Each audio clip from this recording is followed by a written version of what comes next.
One thing I consider a true waste of time is calls to abolish the IRS. I like the idea, don't get me wrong, but it's never going to happen.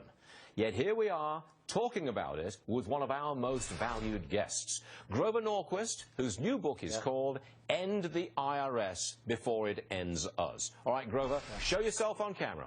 You're wasting your energy. You're a man of intense energy, and you're calling for something which will never, ever happen. And you know it, don't you?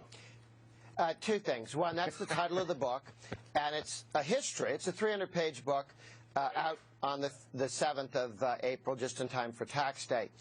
It goes through the history of how we went from being a country that paid 1 or 2% of its income in taxes in 1774, before the American Revolution, to one where we're paying over 30% in taxes, state, federal, and local.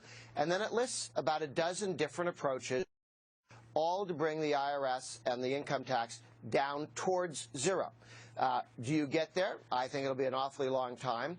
But among the strategies are what we're doing at the state level. We've called for... Yeah? I just don't see you getting there. I mean, I can see tax reform, lower tax rates, do something like Ronald Reagan did and set the world on fire, set the economy on fire. I can see that.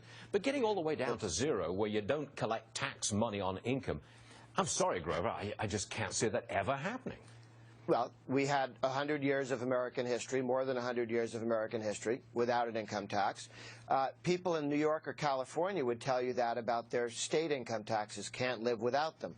However, there are 7 states with no income taxes, 2 states with almost no income taxes, and 3 or 4 that are now committed to move towards zero. So let's Grover, watch those states and see how they do. No, societies don't That's go forward. backwards. That's forwards. Lower taxes is forwards, not backwards. Yeah, but you're saying, only look, the government 100 years ago we collected 1 or 2%. There are X number of states which don't have an income tax. I got that. But how are you going to... You just cannot reverse the history of the last 100 years. I just don't see that it's reversible. Well, look at what's happening right now. North Carolina has begun to phase out its corporate and individual tax. So the corporate tax will be down to 3% in a couple of years. Maine has announced their goal is a constitutional amendment to phase out to zero. In the state of Kansas, it's already law that the income tax will phase out over time. In Arkansas, they're cutting the income tax. In Missouri, they just cut the income tax.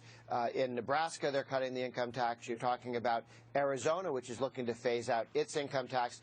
At the state level, we have quite a number of states that are on the march towards zero. And when states next to them are going to have to begin that march as well. The goal is to move towards zero. Okay. We won't get there Tuesday. Do you worry that you will now be sidelined to the fringe because of your position? Not if you read the book. That's the headline of the book. If you read the book, it walks through exactly how you get towards lower taxes and how long it'll take, how long it took us to get to the present mess we're in. That didn't happen overnight. That took 200 years. All right. End the IRS before it ends us. What is it, April 7th coming out? April 7th, available on Amazon, all that good stuff. Okay. All right. I'm sure you'll be back with this, and I'll give you an argument all over again. Grover Norquist, but it's... Read it. It's always a pleasure, however. See you again soon.